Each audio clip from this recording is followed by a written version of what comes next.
All right, guys, we're to the last week of the public school regular season. The private schools are starting the playoffs, and it's time for Talking Preps.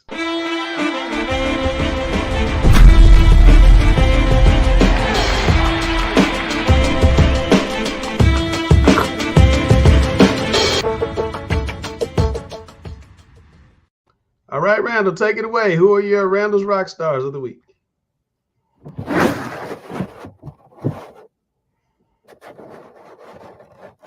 Randall, Team are you with? before. Yeah, can you hear me? Yeah, I can hear you. All right. First off, we're going to start with Ashanti Taylor over at Porter Ridge.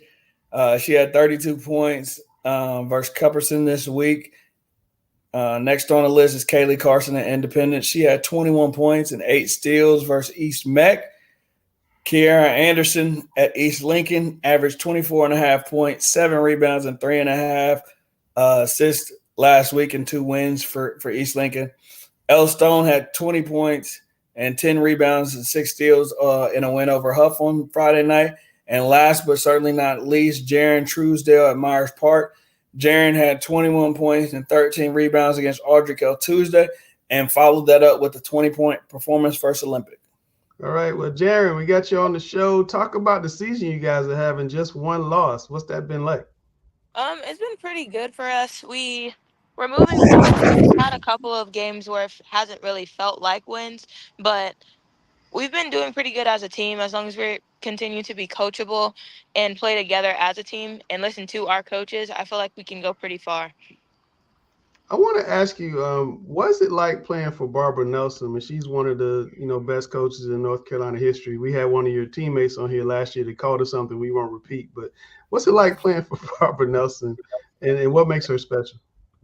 It's really good playing for her. It could be really crazy at times, but I don't. Her personality, she's just like a fireball, and she's from like she's very country, so like anything that she says is always with an accent. But she has a really good heart, so anything that she says is always with love and very much affection.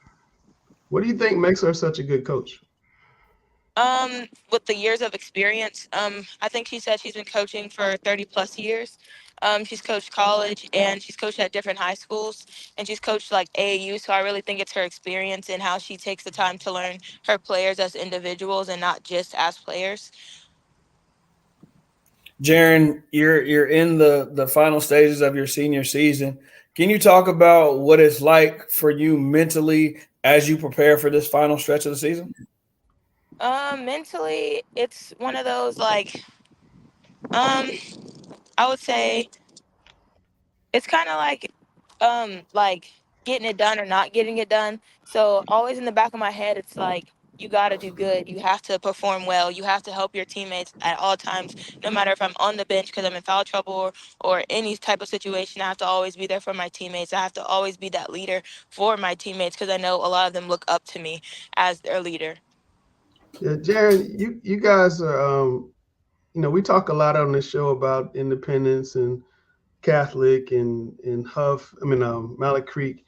Do you guys kind of feel like a little bit disrespected sitting there at 21, 22 and 1, whatever it is, and to talk about everybody else?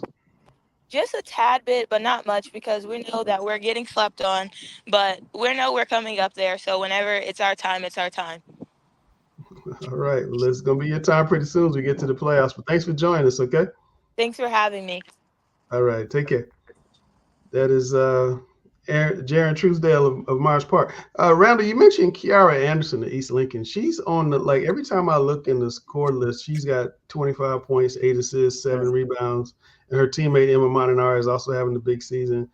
East Lincoln got to the, I think, regional championship game last year. Uh, Yeah, how good is this duo? Is this one of the best duos in the state? it's one of the best duos, and it's definitely one of the best duos that I've seen in a long time. Um, those two, and also El Stone, who's on this list. El Stone, Lily Booker, that combination is a very good one too. Hmm. But I think that one up in East Lincoln is one that can definitely um, get that team, into a deep playoff run. Speaking of Elle Stone, I mean, I know her numbers don't always, these numbers do, but her numbers don't always jump out at you. But she makes more winning plays, I think, than any girl that I've watched. I've been watching a lot of girls basketball lately, but she just makes winning plays. And when she's healthy, Malik Creek is on a Yeah, different. And I think that's the biggest thing, and I think that's the thing that most people forget is like she's healthy now, and I think now that she's getting healthy, we're gonna really get to see how special she really is. Alex, is anybody going to beat Panther Creek? And if there is somebody, what team from Charlotte do you think would have the best chance? I think it's going to be very, very tough. It's going to be a formidable challenge for anyone coming out of the East. Panther Creek playing very, very well with Taylor Varner, the Memphis commit, and East. She's very, very good. Point wing post, Taylor Varner point, Olivia Tucker, who has committed to Campbell on the wing, and Kirsten Smalls in the post, a 6-footer. Kirsten Smalls is a 2-sport athlete in the winter. Wow. On Friday, February 10th, she missed Panther Creek's visit to Apex Friendship. And why did she miss it? Because she was in Winston-Salem, where she repeated as the 4A indoor track and field high jump state champion. Yeah, they got some serious athletes on Panther Creek. That's one of the fastest teams I've seen. But you didn't answer my question. What team from Charlotte could match up the best with them in the state final? I think probably Mallard Creek. Mallard Creek's never won a state championship. I think if they're going to win one, this is the year. And I do agree with you. I think they're the team that can match up with Panther Creek with the speed. El Stone, Lily Booker, the coaching power that Mallard Creek has. I think that would be one heck of a matchup. But it's going to be really tough to come out of that West. I mean, you're going to have to deal with my favorite left-hander over there, Lake Norman. They're going to be tough. But, Rick, tell us about the boys' players of the week. Well, the first thing that stands out about this list is every one of these players had outstanding games, but they were instrumental in the team success as far as winning. The first one is 6'3" unsigned senior Trey Maxwell of North Mecklenburg. We stated in the last show that North Meck is not a one-trick pony, and Trey Maxwell ended up with 27 points, including 5 3-pointers in the win over Chambers at Chambers. And then in the third quarter, Chambers tied it up and took the lead briefly for about, 2 points, and then Trey Maxwell took over. In another important game, Butler went to play Charlotte Catholic. Butler won the game, maintained first place in their conference at 10-1. Tyler Showalter again had a great game of 18 points. So instrumental in Butler's success this season and also the win against a very competitive Charlotte Catholic team. Next up is Sir Muhammad, the 6'6" Notre Dame signee. On Tuesday night, he had 22 points and a big road win at Aldrich Hale. And I thought that was going to be their last tough road game. The one thing about Sir Muhammad that doesn't always show up on the stat sheet, and RC will agree with this, he's one of the best defenders in the state. At 6'6", has a muscular frame, and he can really, really defend. Yeah. Next up, we have, to me, the stir that stirs a drink for Lake Norman, and Lake Norman has a lot of balance. But 5'11", Nick Arnold, he's a sophomore. On Tuesday night, they went on the road and played Hickory Ridge. He almost had a triple-double. He had 11 points, 9 rebounds, 8 assists. And then last night on the road at Cox Mill, he had 15 points, 6 assists, 3 rebounds, and 3 steals. And, for a 5'11" point guard, he's one of the best rebounding guards in the state. And next up, in a game that went into overtime, a big game to keep South Meck in contention for a really high seed in the 4A because they're highly ranked. They've had a tremendous season. They're sitting at 20-3. Peter Moy had 21 points. The game went into overtime, and they were victorious for the particular win last night. Yeah, Peter, pretty impressive season for you guys. We were talking a little bit in the pre-show. How are you guys able to turn it around in such a big manner in one season? We just had to believe in ourselves because nobody thought we could do it, I mean, we had other coaches saying that we were going to win 7 games. So really just believing in ourselves. What does Coach McDonald put into you guys? Because I mean, you guys just been dynamite. I mean, went down to Richmond, gave them a fit, giving everybody a fit really this year and having just a phenomenal season. I mean, he just makes us play with energy and effort all the time because, like Coach Lewis said, we lost to Barry, and that was a bad loss. We didn't bring it that night, so we got to bring energy and effort every night. Yeah. Now you're off this week. You got Mars Park on Friday. What do you have to do to stun the world, or to pull off the big upset and beat the top team in the state? We don't have to hit a lot of threes, I think. Drive and kick, because their defense is really good. Yeah. Randall, what you see out of this young man? What you got for him? I'm a big fan of Peter Moore, and I think it's not just because he can really score the basketball. It's because he plays so hard and he competes. And I'm all about players that will compete on both sides of the ball. He's not just a kid that's just, I want to score. I've been very impressed with how he defends and his toughness and just how aggressive he is on the floor. Is that true, Peter? You just don't want to score? Because every time I look up, he's scoring 30. Man, I like to score, but definitely get my teammates involved too. Peter, you stated that a lot of coaches didn't think you guys were going to win maybe 7 games this year. What were your expectations coming into the season? Have you exceeded those expectations? Yeah, for me, I think it was like 15, 17 wins. I didn't know we'd be getting to 20, but it's awesome.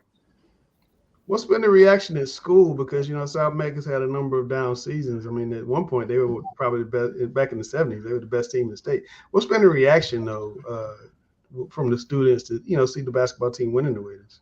I mean, a lot more people want to come to games now, so it's really good. And how does that make you feel to see the big crowd? Because you've seen it the other way, I'm sure. Oh, yeah. I mean, it's awesome. Like last night, it was pretty much sold out. It was just packed house. Does that make you guys play better, make you a little nervous at first, and then you get used to it? How does that work? Yeah, maybe a little nervous, but once you get out there, you get used to it. Yeah. Well, Peter, man, thanks for coming on with us. Good luck in the playoffs. Good luck against Mars Park on Friday first, and good luck in the playoffs, and hopefully we get you back on the show soon. Man, thank y'all for having me. Absolutely, man. Good luck to you. See you. All right. That's Peter Moy from South Mech. Randall, you talked about Sir Muhammad, and you said what did you see this week out of him? Sir was really good this week. I think it's funny, going back to my same point with L, is he finally looked healthy. He looked like himself. It was a close game at Audrey Kell, 6-point game, and he kind of took it over on both ends of the floor. He was attacking the basketball offensively. Got a big block on the defensive end and a big rebound to push the break. And so, my biggest thing is that he finally looks healthy. And, this is the time of year where you want to be playing your best basketball. I think he's going to be rounding in the form here this next week. Yeah, Alex, I was looking at these teams that Rick picked out. You got a lot of heavyweights on the 4A Western side of the bracket. I know there's some good teams down in Winston-Salem too. What team in the East is going to have a chance against any of these 4A heavyweights this year? Well, it all begins with getting there. You got to get there to have a chance. And in terms of who can get there, Richmond County obviously will be in the mix. Richmond County, got a guy who's 470. And Richmond County also is the alma mater of South Mecklenburg coach Chris McDonald, who Peter just spoke of, the fantastic job Coach McDonald has done with the Sabres. And Coach McDonald actually was a high school teammate of Richmond senior coach Donald Bootsy Pettigrew. They both were starting wings. Bootsy wear the star glasses? We might have to break out some Bootsy Collins music for Langston here. But Rick has no idea what we're talking about. Rick, like, what are they talking about? But Coach McDonald and Coach Pettigrew were teammates on Richmond's 1995-96 state runner-up team. So a great legacy there and connection. Who beat that team, Randall? I mean, Alex, who beat them in the state finals? Greensboro Dudley, 76-68 in overtime. Vincent Witt, who went on not that one. Not that one. Vincent Witt, who went on to Clemson. You gonna skip my question. But no, what was the question? I said, who beat them in the state championship game? Dudley. Richmond. Bootsy. Oh, Dudley beat him. Independence beat him. No. McDonald and Pettigrew were teammates in 95-96. No, but I'm talking about 97. McDonald graduated in 96. Pettigrew Pettigrew was back in 97. Yeah. Richmond Independence beat Richmond 82-80 Yeah, in Pettigrew that game. That's in that game. We had a bunch of Pettigrew went nuts. Scott Lilly had 21 points. Joby Thomas was the MVP. There we go. I just wanted you to come around to Joby. Come around to my man Joby. Come around. Joby Thomas had 16 points. Gordon Tucker, who's an assistant coach for Independence, was a starter on that team, and also on that team was a sophomore named Preston Davis. 6'10".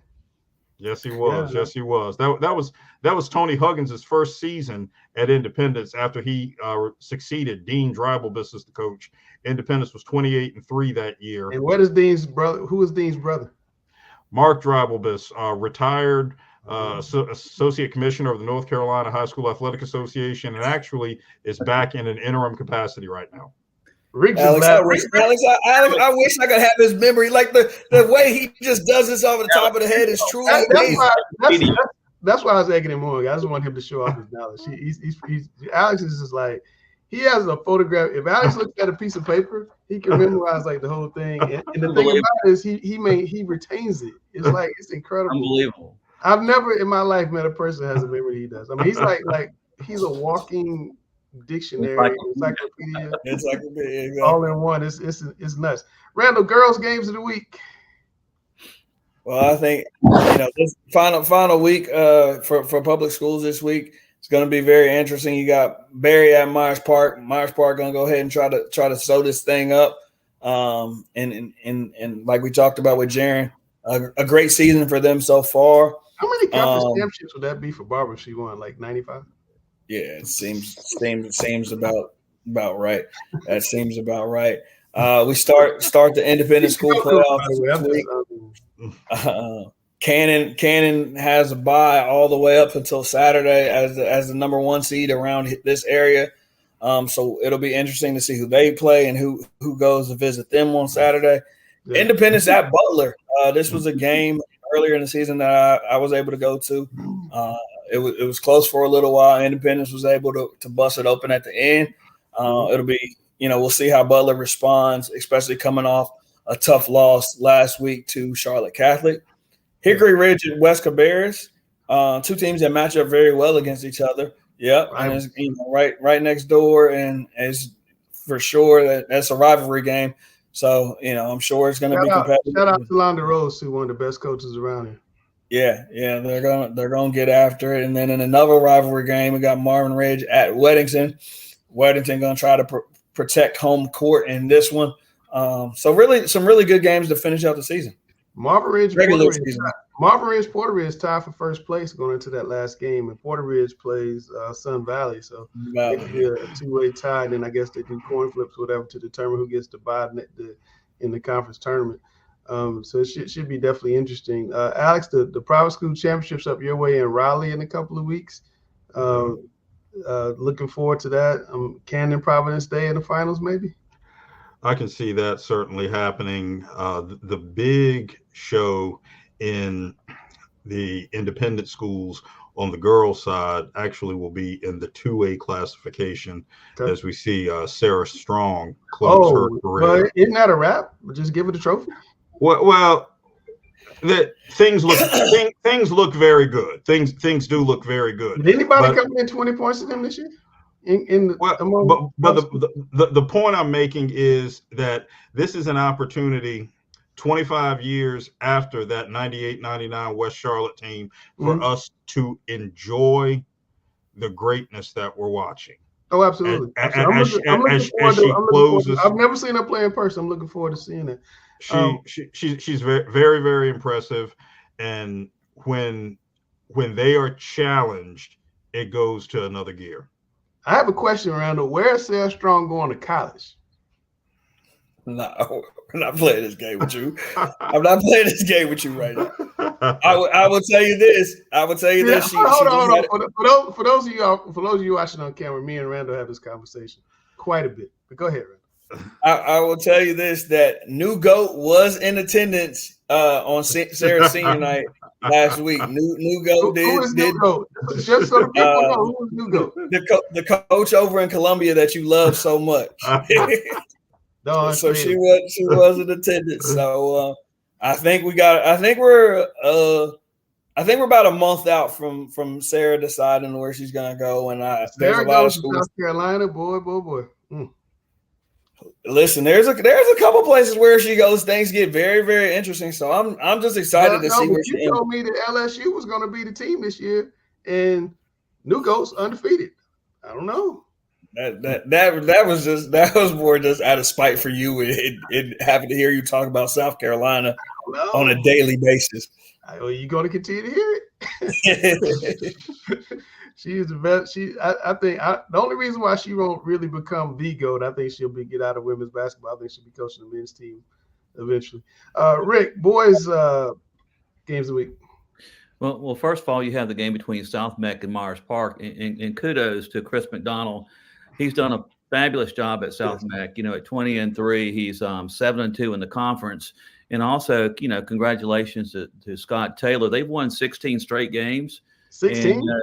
16 straight games, and he has played one of the strongest strength of schedules in the state of North Carolina.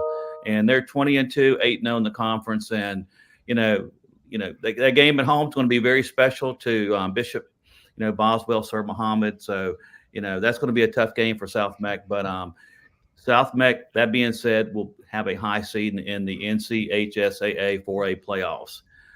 The next game is Independence at Butler, and again, I think. Two coaches that is also under the radar, Preston Davis and Patrick King at Butler. Independence is 17-5, 9-1. Butler is 15-7, 10-1. So this basically is for the Southwestern 4A championship. Early in the season, Butler played Independence at Independence and lost by 9. So this is going to be the game that should determine the 4A Southwestern championship. That'll be a good one. Next up is Marvin Ridge at Weddington. We all knew Gary Ellington was a great coach. Yes. For them to be 21-1, I don't think anyone even expected them to be at that particular record, even with Gary Ellington back this year. But he's done a phenomenal job again.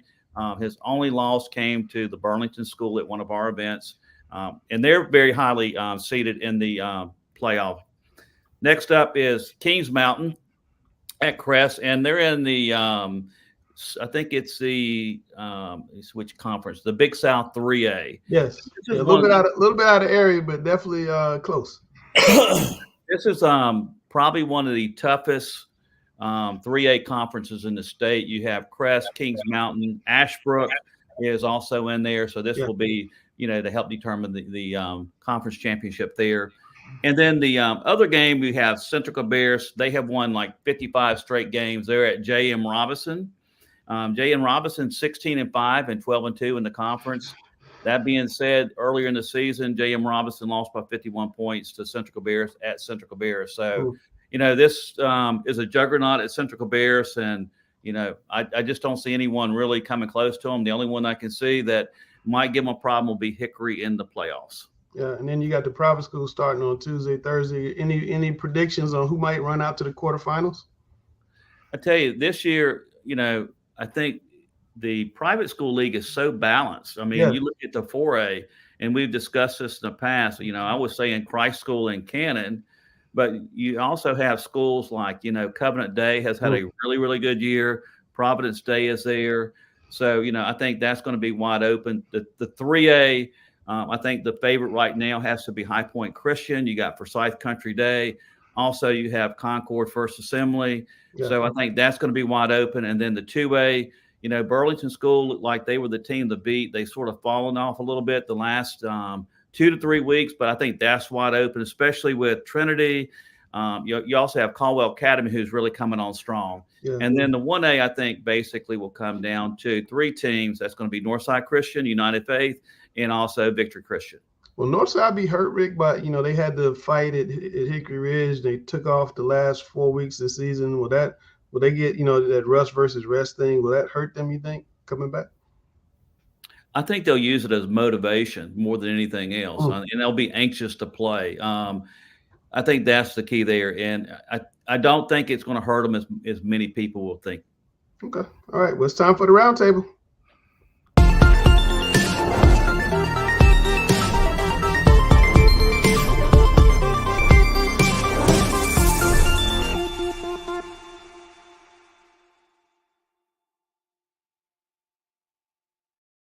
Okay, I'm going to go off script just a little bit from what I sent you guys. I wanted to get your thoughts on, because we talked about this in our text chat. Coach of the year, should that go to Rick? Should that go to the person with the best record or somebody with the best season? Somebody who really turned their team around one year to the next. I think a lot of times, and I'm guilty of this as anybody, we look at, oh, he won the state championship, or oh, he won the regionals, and that guy's is automatic, or woman is automatically coach of the year. How do you feel about that? Well, I think sometimes we sort of forget about the coach that may not have the same amount of talent as somebody else, and then they far achieve above expectations. And a good example is South Mac coach McDonald. A lot of people only have them, maybe winning 7 or 8 games. They're standing 20-3. He's done an outstanding job at South Mecklenburg. Also, again, we mentioned Gary Ellington. They're 21-1. No one expected that. Grant Hodges at Lake Norman, 21-1. We figured them to be good, but they sort of exceeded expectations. But then again, you also have to give credit to people like Scott Taylor, who is 20-2. They played a highly competitive schedule, and I know he has more talent, but it also is not easy coaching talent. So I think it depends on the criteria that we want to use. But when you put it all, all together, and another one on the private school sector is Michael Laney. Look what he's done at Covenant Day.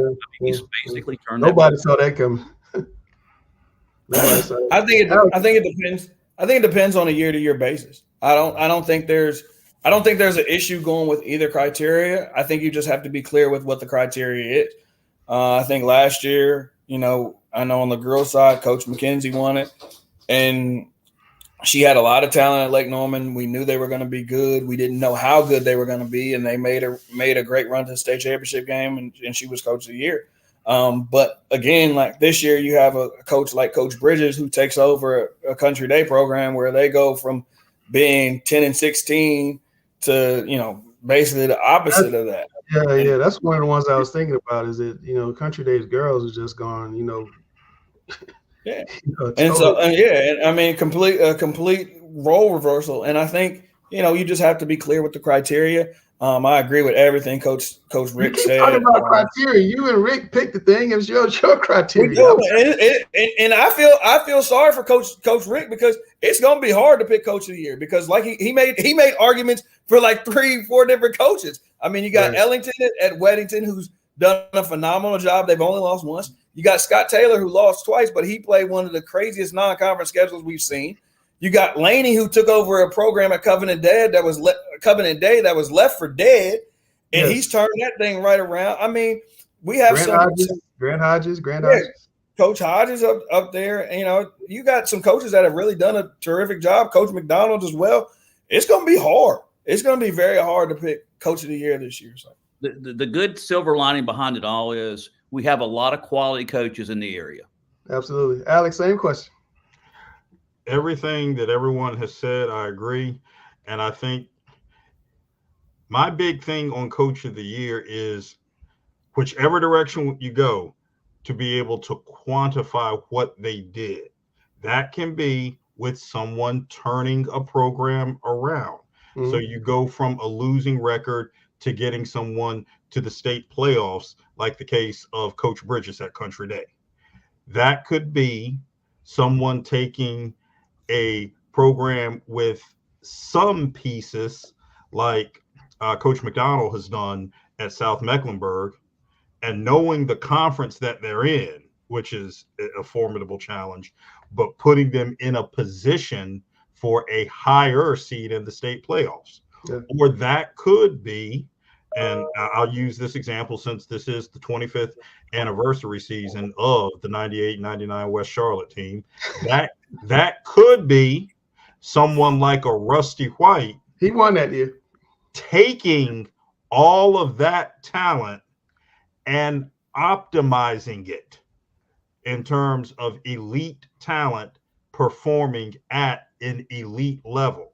A lot of people don't remember, yes, that team was just loaded with talent, but there were a number of powerful teams in Charlotte. You had Olympic with George Leach. You had East Mecklenburg with Ray Henderson. North Mecklenburg is always good in the mix there. So there were really, really good teams in Mecklenburg County, and West Charlotte rolled through them on the way to the state title. So any one of those ways is legit, just so long as you quantify what did they do for this distinction. I just think a lot of times we get to the end of the season, it's just the last thing we saw. Like the private schools are in 2 weeks before, and the public schools went out, and so you just got to be the public school guy because this last thing you saw. And I think that's the case even when we pick. And I'm guilty of it, and I got to do a better job. And I just need Rick and Randall to hold me accountable when we go out to Red Robin and wherever it is we go meet, North Lake Mall. Y'all to come join us. Randall gets pizza in Red Robin, which blows my mind. But when we go out and pick it, so that's just something we got do a little bit better job of, is remembering the regular season guys, because I'm a person who thinks the regular season is more important than what you do in a 2-game conference tournament. All right, Alex, since you're there, this is the original question we had. A conference tournament still necessary for high school sports? Still necessary? Go ahead, Alex. Get it out. Still necessary. You said still necessary? Were they ever necessary? Were they ever necessary? Yeah. No. In line with what Langston just said, I'm a regular season guy because, once again, the body of work over 2 months, not 2 days, is the primary reason. And the secondary reason is that precluding conference tournaments will open the door for a fun pre-state tournament event like the Langston Wirtz Invitational, which for all of you who do not know, and that's only people who haven't been paying attention to the Charlotte Observer for the last 30 years. That's true. What we're talking about there is some form of a city-county championship. I think that will be great in Charlotte-Mecklenburg. It will be great in Raleigh-Wake County. There are a lot of places that could work. No, it would make a lot of money for the schools too. Gary was actually going to be on this week to talk about it. Gary has a really good plan. I kind of teased to it. We'll try and do it next week when Gary's here to kind of lay out his plan. But yes, I think doing a city county championship in Charlotte would be great for the fans. It would fill up whatever arena you put it in, Independence, shouldn't call it UNC Charlotte 49ers, wherever you want to put it, Davidson. It would fill up the arena, make a lot of money for the schools that desperately need it, and give the fans something to look forward to. And like I said, I think you honor your all-conference players at that venue in front of everybody. Let them all see it and come get your trophies, whatever it is you're going to get. All right, Randall, same question. Conference tournaments necessary or not? I love conference tournaments. I know Coach Rick and Alex are going to disagree with me, but I love them. I'm a fan of them. If we had a city championship, I would. It's like the old record with a groove on it. And it just keeps skipping. I would go with it. But no, hey, listen. And last time we had this discussion, I remember the Southwestern 4A ended up going completely up. Charlotte Catholic on the boys' side turned that thing completely upside down. Once every 25 years. Hey, look, it's gonna happen again this year. I know it's gonna happen this year on the boys' side. Butler, Independence, Catholic, you can only have one of them win. And you can't tell me which one's going to win it right now. Exactly. Thank you. My point exactly. And this is why. And this is why we can't. It's fun. It makes for a I know what fans would rather fun go watch. Friday night. All right, Okay. Richard. That's fair. I'm in agreement with Alex. I think sometimes when you do have a conference tournament, you do have the possibility of some of your better teams within that conference. You could play that opponent up to 4 times, twice during the regular season, once in the conference tournament, and a lot of times you may play that team in the sectional tournament. So, playing one team 4 times out of the scope of the schedule, I think is uncalled for. I would like to see the teams that can branch out and play a tougher strength of schedule that will make it more exciting for the fans and the coaches and the players. Yeah, no, I agree with you. I think that's something that definitely should and could happen. I just think conference tournaments too often. I know Randall's picking out the one that might be different, but if you went around the western part of the state, you could almost pick who's going to be in the semifinals right now and just skip the first round. It's and in the girls' side, we're just gonna have another sea of blowouts on that Monday or Tuesday, whichever is the first day. And usually those first round games, there's not very many people attend those anyway. Oh, not many. There's none. And you really think no, you shouldn't get blowouts because you're gonna have your top teams will have a bye that first. Not necessarily, depending on if you're talking about an 18 conference or a 6 or 17 conference. And then the other thing you got to realize with conference tournaments is you start getting into which scheduling configuration do you use? Are boys and girls at the same site or boys and girls at opposite sites? If boys and girls are at opposite sites, then money is being lost on some of those quarterfinals. So 1,020. Yeah. There's some of the conferences in Charlotte go same site, and then some of them go different days, like be girls Monday, boys Tuesday, girls Wednesday, boys Thursday, and there's nobody there on Mondays and Wednesdays. To Alex's point, if we had a city championship, I think you have fans there most every night. But anyway, it's time for Who Balled Out. Let me call it.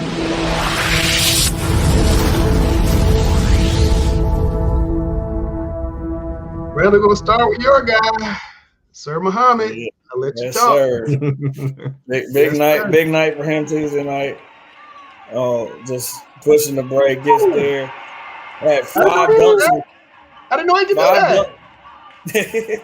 5 dunks Tuesday night, and I don't know if we're ever gonna see him do that again. That's for sure. Go get that young fella. Go get that young fella. Sorry, that's not Sir. That's somebody else.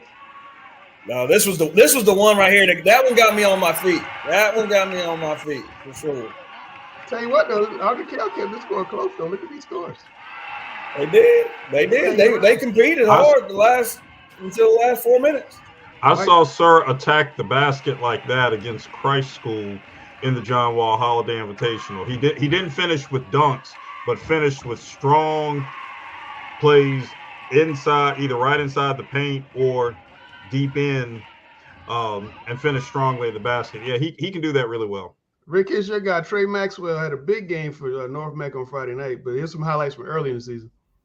Well, the thing about Trey is he's really good in catch and shoot. He moves well without the basket.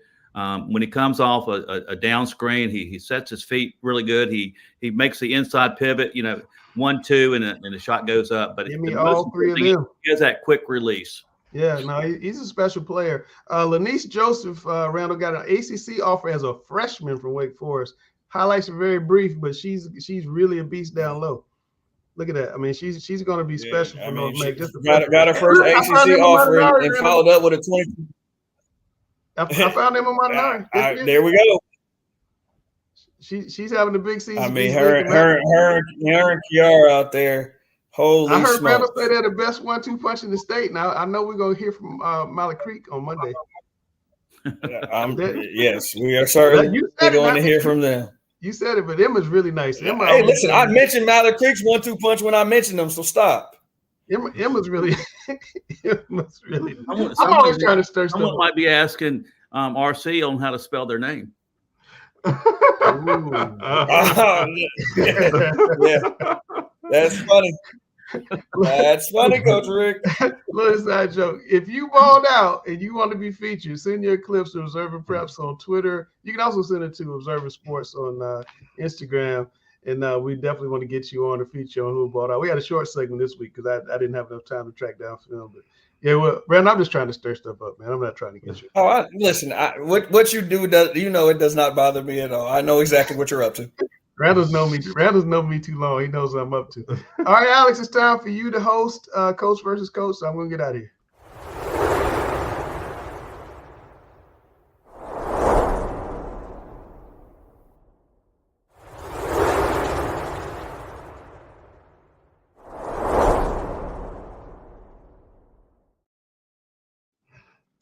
Well, first off, pardon that introduction right there. I am nowhere near the level of Christy Mitchell. So let's just clarify that right now.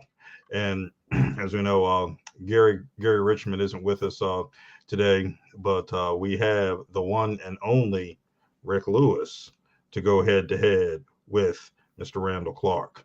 So let's get going here. All right, so the first question we got. All right, so we know the ACC is in a state of flux, but it was announced recently that the ACC tournament is going to be in North Carolina, Charlotte, Greensboro, in various years from 2025 through 29. Is this the right move? Randall, you want to start us? 100% that's the right move. I don't like watching the ACC tournament in New York. I don't want to see the ACC tournament in Washington, D.C. There's not the vested interest that it is when it's in North Carolina. From the state of fans, from State, from Duke, from Carolina to Wake, you got a lot of people that attend these games when they're in state, and it gives people the opportunity that sometimes don't get to see these schools in person to get to go watch them. But the ACC tournament is a North Carolina staple, and I think it should always be here. Just from body language, looks like you're going to agree, Rick. Absolutely. If you look at the Big East, they always have it at Madison Square Garden. They don't venture out and try to put it in another location. North Carolina is the mecca of the ACC.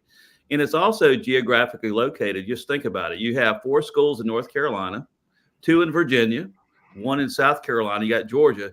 So if you look at, we've expanded to Florida and also up to Boston College and Pittsburgh and that particular area. North Carolina is right in the middle of all of it. And also, you're not going to get the fan interest anywhere else as you do in ACC country, which is the Tar Heel State. Everybody out there, you just heard the gospel of the ACC tournament from Randall and Rick. You do not contradict the gospel on that. I certainly am not going to contradict that gospel. I will just say before we move on, we may as well stay in North Carolina because with Jim Boeheim retired, now we don't have to worry about making sure that he can go to Denny's. So, okay. Speaking of the ACC tournament, UNC and Duke at the foundation of the ACC. We all knew that Roy Williams and Mike Krzyzewski would not coach forever. Both programs have transitioned. Will Hubert Davis and John Shire be able to keep the Tar Heels and the Blue Devils relevant and thriving into the future? Start us off, Rick.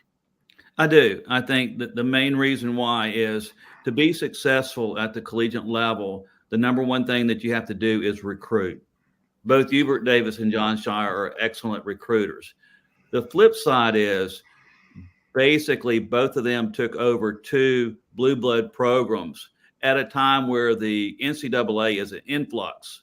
You have the transfer portal and you also have the NIL.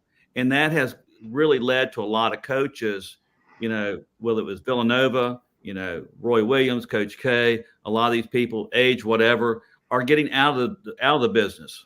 So, you have 2 people that played in the program. They learned from the best. And to some degree, they're doing a great job on the recruiting trail, and they're going to learn on the job. And, some people go, well, you shouldn't have to learn on the job at UNC and Duke. Let's just go back and learn that Coach K, when he came to Duke, he learned on the job. He wasn't successful early on. And the same thing was true with Dean Smith. He wasn't successful early on. So I do think that those 2 guys will keep UNC and Duke prevalent. Randall? No. Carolina will not be relevant if Hubert Davis remains the coach over there. He does do a great job of recruiting, but I've never heard a North Carolina fan come to me and say, Hubert Davis is a really, really good basketball coach. I think I don't see it happening. If they don't win this year, the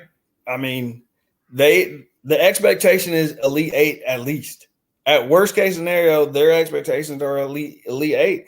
And so they're going to have to make that run. I think Shire gets a little bit more leeway just because of his recruiting classes coming in. He's recruiting and he's got these high profile guys coming in. But as a Duke fan, now it becomes, are you going to be able to win with these guys, or are we getting ready to turn into the Kentucky of the South? Are we just going to get, some of the top players, a bunch of one and done guys and not have anything to show for it? Great points by Rick and Randall. And I just want to remind everyone to the points that they both made. You're dealing with completely different territories here. Dean Smith and Mike Krzyzewski took over solid programs that had not become elite. You're asking Hubert Davis and John Shire to take elite programs from the get-go. So great points by Rick and Randall there on both of them. But Alex, the thing about it is, no matter who takes over an elite program, they're going to be under a microscope, and they're going to be criticized. No matter what they do. And yeah, there's a lot of Carolina fans will complain about Hubert when they lose the game, but you know what? They did the same thing when Roy Williams was there. He would lose, and I would see Carolina fans complain. The same thing with Duke fans. I mean, fans are going to be critical when their team is not winning. My belief is always I never wanted to be the guy behind the guy. Right. I wanted to be second in line. I didn't want to be first in line because I just think the pressure is too great. I will commend both of them, though. They have done an outstanding job given the circumstances and the states of the programs that they took over. Very impressive so far, even though I know, like Coach Rick said, fans aren't always happy. Everybody here, notice on the screen that I am beside Rick Lewis and Randall Clark. No way in the world am I coming behind these two gentlemen. You can forget that. Well, so and Alex, one more thing, and I mentioned it earlier. I think we live in a different age because college sports is at a different level, and it's going to be a learning process no matter who you are. And I think even the very best coaches out there are learning how to navigate through the portal and also the NIL. 100%. And there you have it. The preaching and teaching continues. The gospel of Rick and Randall. And I'm not contradicting it. Moving right along here. Our last question of the day. So back to the high school game here. So first time ever, we're going to have a Final Four like atmosphere instead of Eastern Regional, Western Regional, and then everyone meets in the state final. So a week-long, 6-day event with state semifinals and finals at one site, the Lawrence Joel Veterans Memorial Coliseum in Winston-Salem. Fan or not? And comments along with it. Randall, start us off. I'm a fan as long as we can spread it out correctly. I want to be sure that we get the chance to recognize these young men and women who have done a phenomenal job of making it to a state final. It's a big deal, and to win a state semifinal and immediately have to turn around and play a state final just wouldn't be doing them justice. So as long as it's spread out properly to where every team gets to enjoy the moment and really soak in what it's like to play in a state final, I think that would be my only question mark. And before Rick speaks, just to clarify for everyone what Randall said, the format, if you are in a semifinal on Monday or Tuesday, your state final will be on Friday. If you are in a semifinal on Wednesday or Thursday, your state final will be on Saturday. So just to clarify that, let's go to Coach Rick. I'm in favor of it. I remember some time ago when, growing up is like the state championship, and it was said all roads lead to Lawrence Joel Coliseum. It's a destination that everybody wants to go to. And I think also having it one location is great for the fans and it's great for the sport. And I like the idea of Winston-Salem. It's centrally geographically located, but I'm 100% for it. And I think Randall made some great points there. And the last thing I'll ask, just a little off script, but in line with this, if we get a powerhouse semifinal matchup, because we're talking about some of these semifinal games that can be shown for the whole state on the same level. We have it in the East and the West. We all know that. And we all know how packed some of these games were last year leading up to the state finals. Is it a far-fetched idea to think that the Lawrence Joel Veterans Memorial Coliseum in Winston-Salem could be the site of a sellout for a state semifinal, say Myers Park versus North Mecklenburg. Crazy how you came up with that one, Alex. Could this environment, this format, this setup make something like that into a reality should the bracket work out? Rick? Absolutely. And if it does happen, I do think it will be close to a capacity because you'll have other games and going on at the same time. So, it will create interest. And I think the other thing too is for the public school setting to have a semifinal game at Lawrence Joel with say 15,000 people is something that this public schools can have a great selling point over private schools or non-association schools. To play in that kind of environment is a once-in-a-lifetime opportunity. Randall? 100%, I agree. I definitely think we could be at capacity or sell it out if we were to get a matchup of that stature for sure. And I think it would be an amazing environment for the players and something that they would remember forever. What has to happen for that? Take the words Randall just said right there. 100% agree. Well, you just had the 100% basketball gospel truth from Rick Lewis and Randall Clark. What, Alex? What has to happen for that to be a possibility? What should fans be looking for in terms of when the parents come out next week? Okay, what fans should be looking for, very, very simply. Okay, unless something crazy happens, both North Mecklenburg and Myers Park, to use an example, are guaranteed to be among the top 9 seeds, probably a little higher on that. But they're going to. It looks as though they're going to win their regular seasons. Right. And then we have to work RPIs and max press rankings and figure that out. But what you should be looking for, take those 2 teams, for instance. If one of them is seeded first, then the other needs to be 2, 3, 6, or 7. Basically, what you have to realize is we're talking state semifinals. So 1-4 would be a quarter, 2-3 would be a quarter. So you don't want 1 and 4 because they would meet before the semis. You don't want 2 and 3 because they would meet before the semis. So if one of them's 1, the other needs to be 2 or 3 or 6 or 7. If one of them's 2, then the other needs to be 1, 4, 5.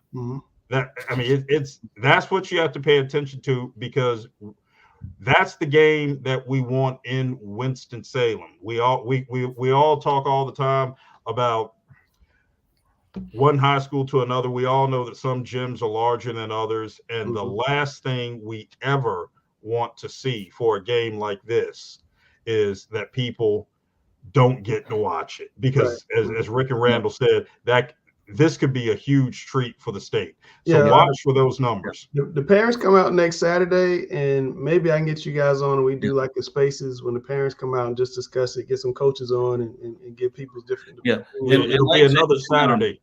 Huh? Yeah, guys, right now, 2 Saturdays. I'm sorry. And now, I looked at the state RPI rankings. Yeah. The way it is right now, Lake Norman has the number 1 seed.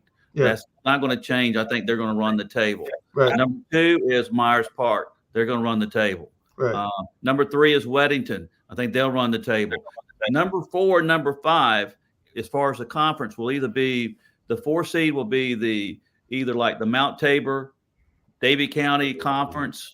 The next conference will be North Meck. So North Meck right now will probably get the 4 or the 5 seed. And if all the high seeds went out accordingly, as projected, you're probably going to have the Final 4 in the West. You'll have Lake Norman 1, Myers Park 2, Weddington 3, North Meck 4. So you'll have a North Meck versus Lake Norman matchup, Weddington versus Myers Park. The winner of that game will play for the semifinals and a chance to go to the state. All right, 2 things. You guys just gave a lot of teams a lot of ammunition. I don't know what just happened. You guys just gave the teams a lot of ammunition to really ball out now because you already calling who's going to make the Final 4. The second part, we did not call who was going to make the Final 4. We played out a scenario. I know, but I'm just telling you how people are going to look at it would work. We played a just said- scenario. Rebels knows what I'm talking about. Rebels. If it just projects out according to the seeding, Yeah. But the other thing is those regional semifinal games are going to be super packed, and gym's not big enough for those games as well. I mean, and Q can't solve everybody's problem. No, I'm saying that absolutely not. those games are going to be incredibly crowded. All right, we're going to put this. There's also one more point on that. One more point. To Randall's point about conference tournaments. We're 2 weeks from seeding Saturday for the public school playoffs. Yes. The conference tournaments do play in to the RPIs. So keep that in mind.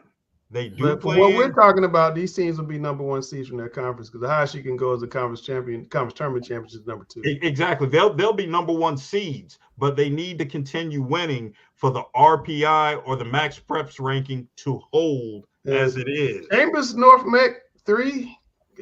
That could be that could be a tough one. All right, we're gonna put a star on the show. This one shot. What you got around the final thoughts? The next couple of weeks we get to see a bunch of seniors and they get to celebrate their senior night. And senior night is always a good time, always a time that's very memorable. But for those seniors, yes, it's your senior night, but that also means that it's getting ready to be the end of your high school career and high school season. And you always want to finish it strong. Leave it all on the floor, battle, compete, do whatever your team needs for you to win night in and night out so you can continue to survive and move on. No, that's a great point. And some great players definitely going out. Well, thank you guys for joining us on Talking Preps. We'll be back next week, hopefully with our full crew to discuss conference tournament week, which Alex doesn't like. And then we'll try to get the guys maybe do a special show on seeding Saturday in 2 weeks. I was wrong about that. Thanks, Alex, for correcting me.